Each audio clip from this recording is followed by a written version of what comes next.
I have to say this. We are extremely pleased that you are here.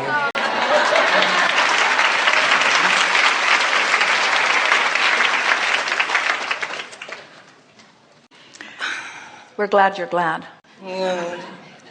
I would appreciate clarification on this inner being business.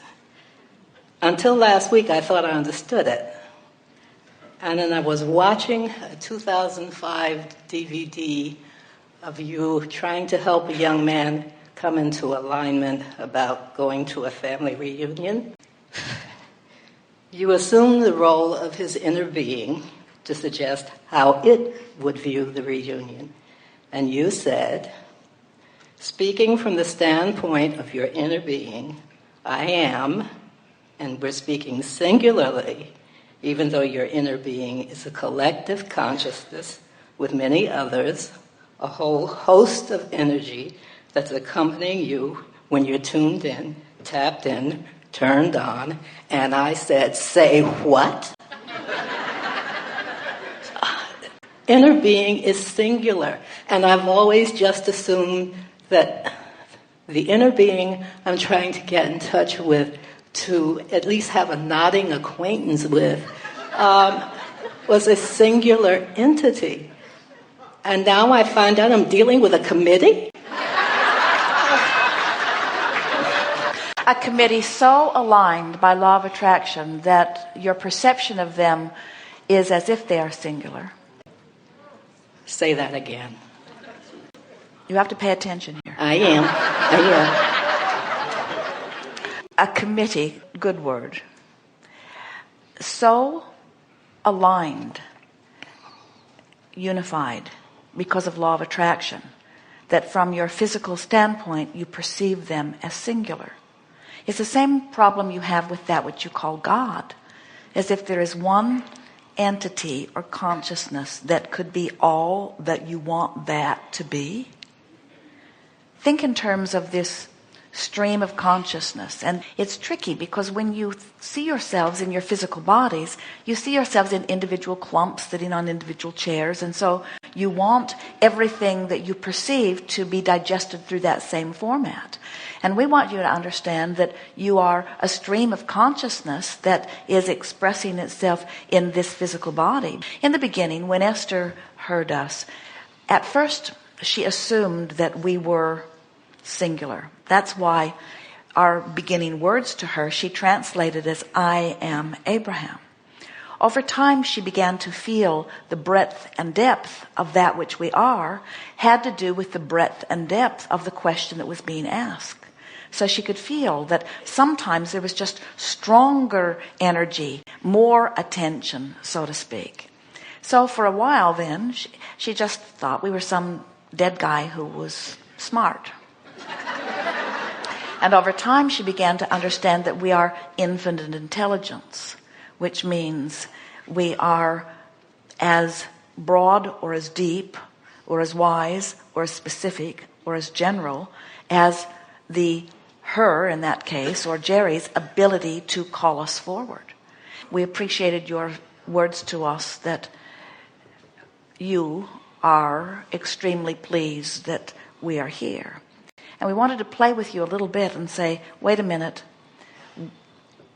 you have come forth. You see, your source energy, and then you project yourself into what is leading edge time-space reality. Then you have experience, which projects leading edge intention. Then we ride that rocket, then we become the leading edge equivalent of what you're asking for, because that is the way the universe expands, and we are expanding beings. In other words, we are so in this together, and we are playing these different roles. We stand as the steady knowing of well-being, while you are pioneers exploring for expansion. So once you've done your exploration and you've caused the expansion, then we shore up that expansion by holding the vision of that which you caught a glimpse of, and then we hold it because in the non-physical there is less contrast. We are able to then become the equivalent of what your life, your brilliant, important life has asked for. We must all continue to become. There is no pulling back. The universe is an expanding universe, you see.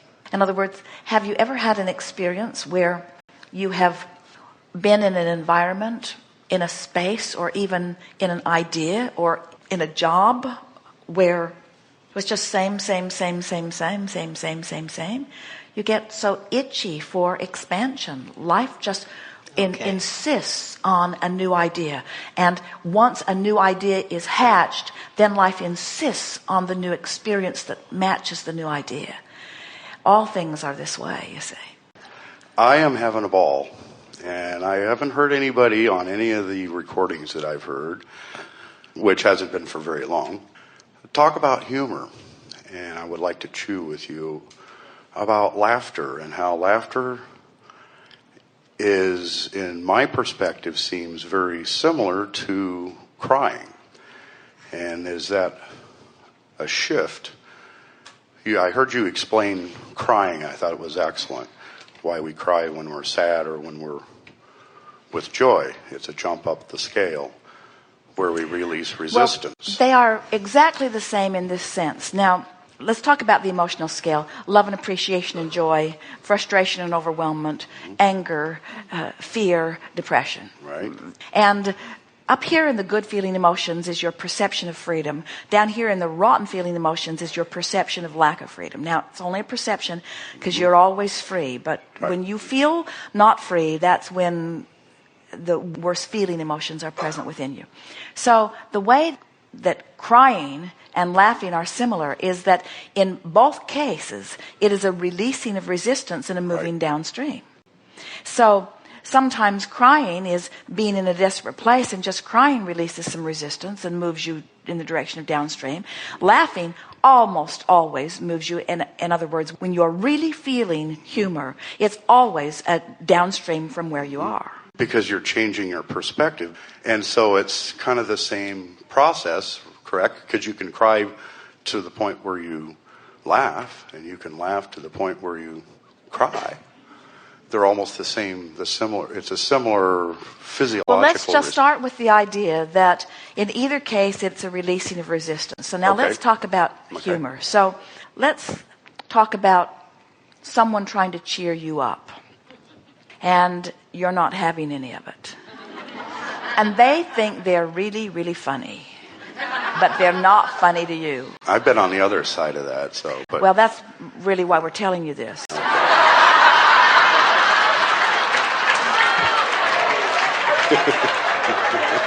See, now you got me going.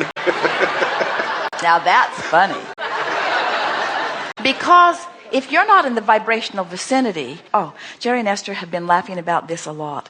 They have had, and many of you have too, the experience of recognizing that there's this cosmic humor, and we think this is what you're reaching for. You have it. But beyond words that Esther's translating, what we're wanting you to realize is, think about this. So the source within you knows who you are, who you really are, and where you are in relationship to who you really are.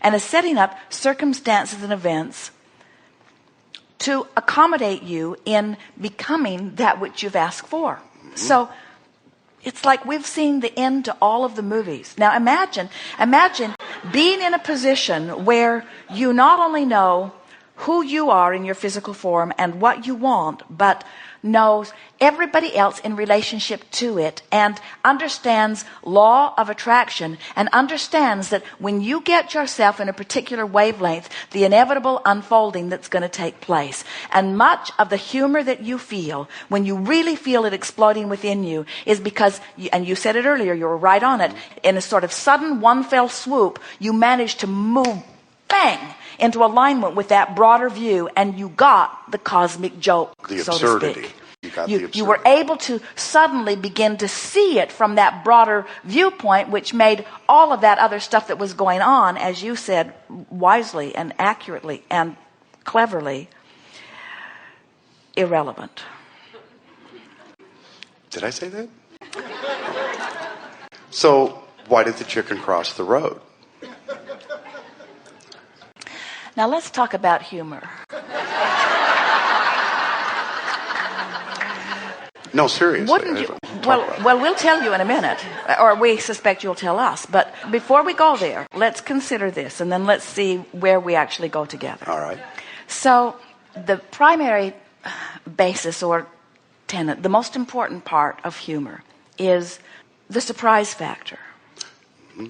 So if you're moving around here and your source is moving around here, and then something happens that gives you the piece that you need to suddenly move here, there is that sort of element of surprise. We think that that's why so many of you like the drama of strong contrast. In other words, think about it. You could know what you don't want a little and know what you do want a little, and then since what you don't want is not a very big deal, it's easy for you to turn to what you do want, and so you achieve vibrational alignment with it and you get it, and then you know what you don't want, you know what you do want. Since there's not really a big difference in between, it's easy for you to think about what you do want and you get it. There's not much variation between the vibrations, so it's pretty easy for you to think about what you do want. So under those conditions, it wouldn't be a very big roller coaster ride. It wouldn't be a very dramatic life. It would just be steady, comfortable process. It would be a constant, steady unfolding. But when you really know what you don't want, so you really know what you do want, but you're really nowhere the vicinity of what you do want, and so now you're working your way up the emotional scale. When this comes into alignment, there's a bigger impact. And frankly, we think you all like the drama of it. We think you like the feeling of, I am the creator of my reality, more than, yeah, I create my reality. You like that sensation of that. And so in this process of humor is that element of surprise. That is the most important factor. Jerry and Esther bought a new car last month, and they have XM radio in it that they have not been listening to before. And there's a comedy channel, and there's a lot of really old, not funny comics on that channel. And Esther's listening to it, and she says, I want to laugh, but there's no element of surprise because it's not leading edge anymore. Right. The concepts aren't leading edge. The ideas aren't leading edge. Most of them she's heard a long, long time ago. They're just not funny to her anymore. That feeling of humor is like that feeling of alignment. And for it to really fly, you got to be out there in that new frontier, experiencing that new territory.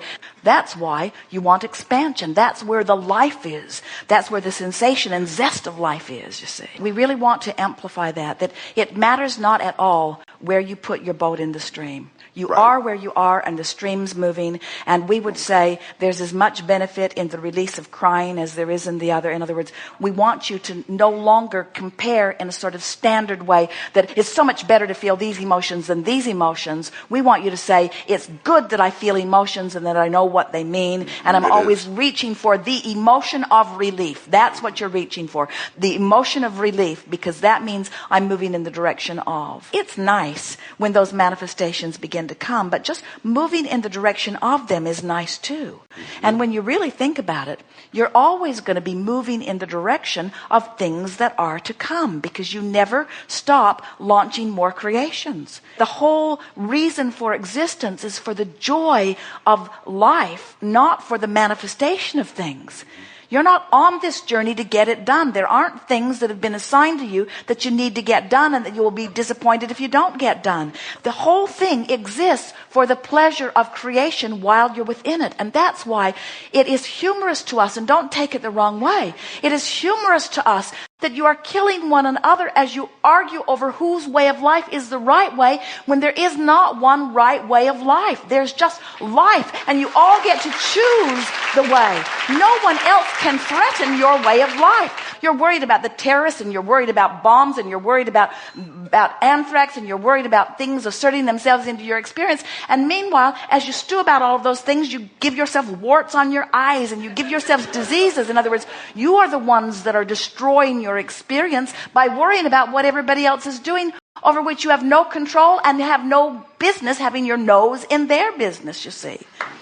If you tend to your vibration, you'll not only begin to live this zest-filled life, this humor-filled life, but when you start dancing with the cosmic angels, when you tap in, when you are close enough to vibrational alignment with that energy that creates worlds, the circumstances and events that will be arranged for you will knock your socks off. So the chicken crosses the road because there's always more to see. And he's been over here. It wants to cross the road.